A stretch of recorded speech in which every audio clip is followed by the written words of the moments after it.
Television চাবলৈ বা বাতৰি কাকতৰ হেডলাইন পঢ়িবলৈ মন নোযোৱা অৱস্থা হয়। তো সেইটো হোৱা উচিত নহয়।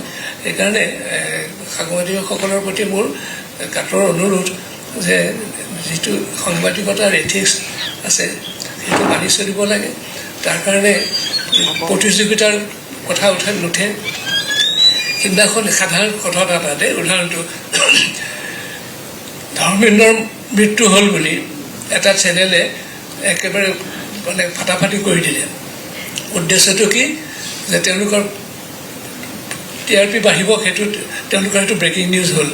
তো সেই নিউজটো যে মিছা প্ৰমাণ হোৱাৰ পিছত গুৰুত্বটো কি হ'ল আৰু সাংবাদিকসকলৰ গোটেই জাতিটোলৈ এটা অপবাদ আনা নাইনে বাৰু? সেইকাৰণে সাংবাদিকসকল অতি সাৱধান হ'ব লাগে। আৰু সেইখিনি কথাই বুঢ়া মানুহে বেছি কথা ক'ব পালে উপদেশ দিবলৈ ভাল পায়, পিছে সেইখিনি সামৰ্থ্য মোৰ নাই। ইয়াকে কৈ কিবা যদি ভুল ভ্ৰান্তি কৰিছোঁ ক্ষমা কৰিব। ধন্যবাদ।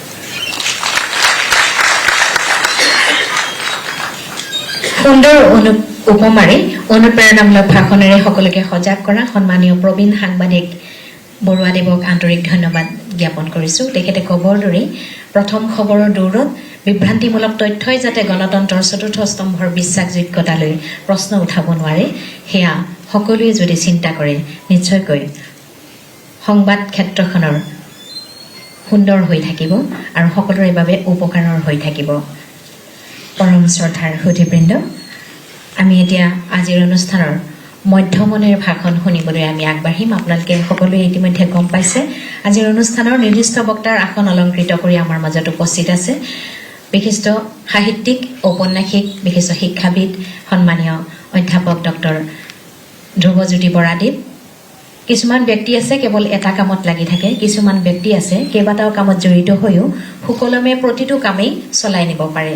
তেনে এগৰাকী ব্যক্তি হৈছে সন্মানীয় বৰাদেৱ। পেছাগতভাৱে ডাক্তৰ আৰু নিচাগতভাৱে হয়তো সাহিত্য চৰ্চা কৰে। এই দুয়োটাই সাহিত্য চৰ্চাৰ ক্ষেত্ৰতো তেওঁ সমানেই অগ্ৰণী ভূমিকা পালন কৰি আছে আৰু পেছাগত দিশতো সমানেই অগ্ৰণী ভূমিকা পালন কৰি আছে। অসমীয়া ইংৰাজী দুয়োটা বিষয়তে দুয়োটা ভাষাতেই দখল থকা মাননীয় বৰাদেৱে সাহিত্যৰ ক্ষেত্ৰখনত বিচৰণ কৰি দুকুৰিৰো অধিক গ্ৰন্থ, প্ৰায় দুকুৰি গ্ৰন্থ আমাৰ অসমীয়া সাহিত্যৰ ভঁৰাল চহকী কৰিবলৈ সক্ষম হৈছে। তেখেতে শ্ৰীমন্ত শংকৰদেৱ স্বাস্থ্য বিজ্ঞান বিশ্ববিদ্যালয়ৰ এফালে যেনেকৈ উপাচাৰ্য হৈ আছে, ঠিক তেনেদৰে সাহিত্যৰ ক্ষেত্ৰতো জড়িত হৈ বৰ্তমান 3মহীয়া আলোচনী সম্পাদক, আলোচনী যাত্ৰাৰ সম্পাদনা কৰি আছে। তেখেতে সাহিত্যৰ ক্ষেত্ৰত অসম সাহিত্য সভাৰ পদ অলংকৃত কৰিছিল। অসম সাহিত্য সভাই যেতিয়া শততম বৰ্ষ ভৰি দিছিল তেতিয়া সেইবাৰ সাহিত্য সভাৰ সভাপতি আছিল সন্মানীয় বৰাদেৱ। 2017 বৰ্ষৰ ফেব্ৰুৱাৰীত যেতিয়া অসম সাহিত্য সভা অনুষ্ঠিত হৈছিল, শততম বৰ্ষৰ সাহিত্য সভাৰ সভাপতি হোৱাৰ সৌভাগ্য লাভ কৰিছিল সন্মানীয় বৰাদেৱে। আকৌ ঠিক তেনেদৰে ethics of medical council of India এই পদবীৰো অধ্যক্ষৰ পদ অলংকৃত কৰিছিল। বৰ্তমান তেওঁ ইণ্ডিয়ান মেডিকেল এছ'চিয়েশ্যনৰো অধ্যক্ষ হৈ আছে। গতিকে এনেদৰে তেখেতে সাহিত্য আৰু শিক্ষা দুয়োটাতে বিচৰণ কৰি অগ্ৰণী ভূমিকা পালন কৰি আছে। স্বৰ্গাদপী যিখন তেখেতে লিখিছিল, চাহ জনগোষ্ঠীৰ দ্বিতীয়গৰাকী শ্বহীদ বিজু বড়িৰ তেখেতৰ বিষয়ে লিখা উপন্যাস স্বৰ্গাদপীৰ বাবে তেখেতে সৈয়দ আব্দুল মালিক বঁটা অসম সাহিত্য সভাৰ পৰা লাভ কৰিছিলে। তেখেতে সাহিত্য অকাডেমী বঁটা লাভ কৰিবলৈ সক্ষম হৈছিলে কালান্তৰৰ গদ্য কিতাপখনৰ মাধ্যমেদি। তেখেতে একেৰাহে বিভিন্ন বিষয়ৰ ওপৰত অৱলোকন কৰি উপন্যাস ৰচনা কৰিছে। সেয়াই অসমৰ সন্ত্ৰাসবাদেই হওক, সেয়া ৰুছ বিপ্লৱেই হওক, সেয়া ফৰাচী বিপ্লৱেই হওক বা দ্বিতীয় বিশ্বযুদ্ধই হওক, এনেদৰে তেখেতে ইটো বিষয়ৰ পৰা সিটো বিষয়ৰ ওপৰত অৱলোকন কৰি আমাৰ অসমীয়া সাহিত্যৰ ভঁৰাল চহকী কৰিছে। এনে এগৰাকী বিশিষ্ট সাহিত্যিক, বিশিষ্ট শিক্ষাবিদক আজি আমাৰ মাজত নিৰ্দিষ্ট বক্তাৰ আসন অলংকৃত কৰিবলৈ আজি আমাৰ মাজত উপস্থিত আছে। আমি সঁচাকৈয়ে ধন্য মানিছোঁ আৰু আপোনাক আন্তৰিক ধন্যবাদ জ্ঞাপন কৰিছোঁ ছাৰ, আপোনাৰ বিশেষ সময় আমাক দিয়াৰ বাবে। এতিয়া আপোনালৈ মাইক্ৰফোন আগবঢ়াই দিছোঁ নিৰ্দিষ্ট বক্তাৰ আসন অলংকৃত কৰি নিৰ্দিষ্ট বক্তাৰ ভাষণ প্ৰদান কৰিব।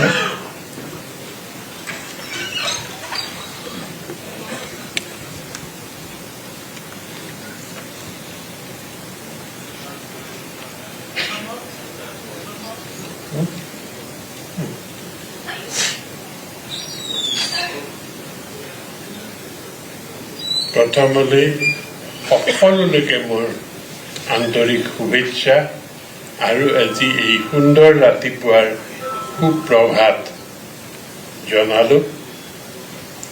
মঞ্চত উপবিষ্ট আমাৰ সকলোৰে অত্যন্ত শ্ৰদ্ধাৰ অসমৰ এগৰাকী প্ৰবীণ সাংবাদিক আৰু সম্পাদক শ্ৰীযুত প্ৰফুল্ল বৰুৱা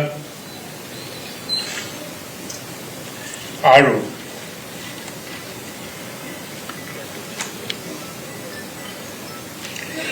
মোৰ অতি মৰমৰ আৰু আমি একেলগে এসময়ত সাংবাদিকতাৰ জগতখনত কাম কৰা ভাতৃসম দিলীপ চন্দন, মোৰ অতি সন্মানীয় সাংবাদিক জ্যেষ্ঠ সাংবাদিক ভূপেন্দ্ৰ কুমাৰ ভট্টাচাৰ্যী,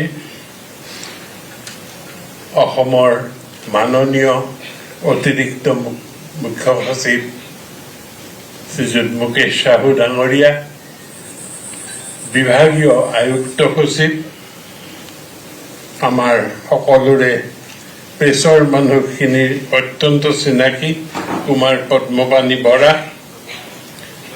আৰু উপস্থিত সকলো সাংবাদিক আৰু সাহিত্যকৰ্মী আৰু ছাত্ৰ ছাত্ৰীসকল। ছাত্ৰ ছাত্ৰী আছে বুলি কৈছে কাৰণে মই আপোনালোকক সম্বোধন কৰিছোঁ। মাছ কমিউনিকেশ্যনৰ ছাত্ৰ ছাত্ৰী।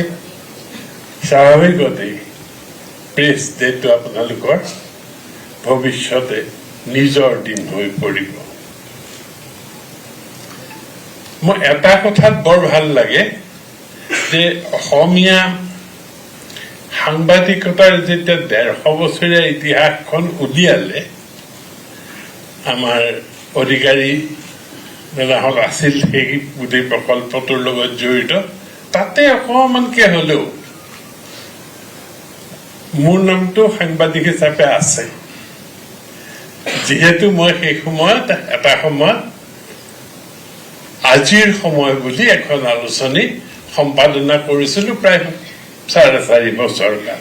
সেই তেতিয়াই দিলীপ চন্দন একেলগে আমি একেখন আলোচনীতে কাম কৰিছিলো আৰু দিলীপৰ সেই সাংবাদিকতাৰ জীৱনৰ আৰম্ভণি। আৰু তেতিয়া আমি প্ৰফুল্ল বৰুৱা দাদাৰ লগত প্ৰান্তিকৰ লগত কম্পিট কৰিছিলো, কিন্তু আমি কম্পিট কৰি নোৱাৰিলো কাৰণ আমাৰ তেতিয়া হেণ্ড কম্প'জৰ কাৰবাৰ আৰু প্ৰান্তিকৰ তেতিয়াই PTS ফটোটাইপ ছেটিং আছে।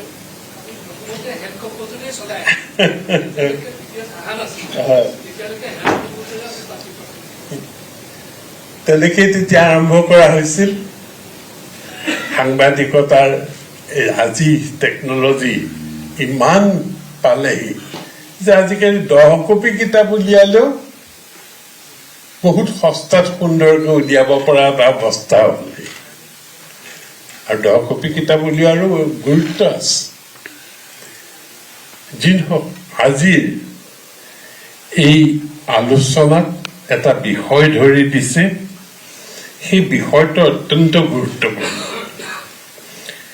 বিভ্ৰান্তিমূলক তথ্যৰ মাজত সংবাদ সেৱাৰ বিশ্বাসযোগ্যতা আৰু সুৰক্ষা প্ৰদান। 3টা গুৰুত্বপূৰ্ণ দিশ ইয়াত আছে। এটা হ'ল বিভ্ৰান্তিমূলক তথ্য, এটা হ'ল সাংবাদিকতাৰ সংবাদ সেৱাৰ বিশ্বাসযোগ্যতা, আৰু তৃতীয়টো হ'ল কেনেকে এই বিশ্বাসযোগ্যতা ৰক্ষা কৰিব পাৰি, সেই সুৰক্ষাৰ গেৰাণ্টি আমি কেনেধৰণে দিব পাৰোঁ। এইখিনি কৰোঁতে, এই কথাটো আলোচনা কৰোঁতে কিছুমান পশ্চাৎপদৰ কথা, বেকগ্ৰাউণ্ডৰ কথা আমি সম্পূৰ্ণকে এৰাই যাব নোৱাৰোঁ। প্ৰথম কথাটো, আজিৰ যিটো যুগ, সেই যুগটোৰ বিষয়ে আমি সামান্য অৱলোকন কৰিবই লাগিব। কাৰণ এটা কথা বুজি পাব, বিশেষকৈ মই ছাত্ৰ ছাত্ৰীসকলক সম্বোধন কৰি কৈছো যে যিকোনো প্ৰফেশ্যনৰ দৰে সাংবাদিকতাৰ প্ৰফেশ্যনটো, ডাক্তৰৰ প্ৰফেশ্যনটো, ইঞ্জিনিয়াৰৰ প্ৰফেশ্যনটো, কিন্তু সাংবাদিকতাৰ প্ৰফেশ্যনটো বেছি প্ৰত্যক্ষভাৱে দেশৰ, পৃথিৱীৰ ৰাজনৈতিক, সামাজিক, অৰ্থনৈতিক বিচাৰধাৰা আৰু প্ৰবাহৰ ওপৰত নিৰ্ভৰশীল। আৰু সিয়ে নিৰ্ণয় কৰে যে এই প্ৰফেশ্যনটো কেনেকুৱা হ'ব। আজি যদি আমি চাওঁ সমগ্ৰ পৃথিৱীজুৰি আমি যিটো যুগত বাস কৰিছোঁ সেই যুগটো যদি আমি চিহ্নিত কৰিব খোজো, তেতিয়াহ'লে আমি একেষাৰে ক'ব লাগিব যে বৰ্তমান আমি এটা ফাইনেন্স কেপিটেলৰ যুগত বাস কৰিছোঁ। আৰু এই ফাইনেন্স কেপিটেল ইমানেই শক্তিশালী, মাল্টিনেশ্যনেল কৰ্পৰেশ্যনবিলাকৰ জৰিয়তে ইমানেই শক্তিশালী আৰু ইমানেই ইয়াৰ হাতোৰা সমাজৰ প্ৰত্যেকটো স্তৰলৈকে বিয়পি পৰিছে, যি এই সকলো বস্তু নিজৰ স্বাৰ্থৰ কাৰণে ব্যৱহাৰ কৰিবলৈ প্ৰচেষ্টা চলায়। আৰু আমি ইণ্ডাষ্ট্ৰিয়েল যুগ পাৰ কৰি আহিছোঁ, আমি ঔপনিৱেশিক যুগ পাৰ কৰি আহিছোঁ, আমি বিশ্ব পুঁজিবাদৰ সাম্ৰাজ্যবাদী যুগ পাৰ কৰি আহিছোঁ, মাজতে আমি সমাজবাদী এটা পৰ্যায়ৰো কিছু অভিজ্ঞতা আমাৰ হ'ল। আজি কিন্তু আমি যিটো যুগত বাস কৰিছোঁ, এই ফাইনেন্স কেপিটেলৰ যুগটোত ইয়াৰ মূল আদৰ্শ হ'ল বিশ্বায়ন বা গোলকীকৰণ। গোটেই পৃথিৱীখন এখন কৰি পেলাব লাগে। আনকি ভাষা, ধৰ্ম, সংস্কৃতি, এই পাৰ্থক্যবোৰো, এই বৈচিত্ৰ্যবোৰো পৃথিৱীৰ পৰা নাইকিয়া কৰি দিব লাগে। সকলো মানুহ ইউনিফৰ্ম, একেধৰণৰ হ'ব লাগে। কি হ'ব লাগে? একেধৰণৰ উপভোক্তা হ'ব লাগে, কনজিউমাৰ হ'ব লাগে, যাতে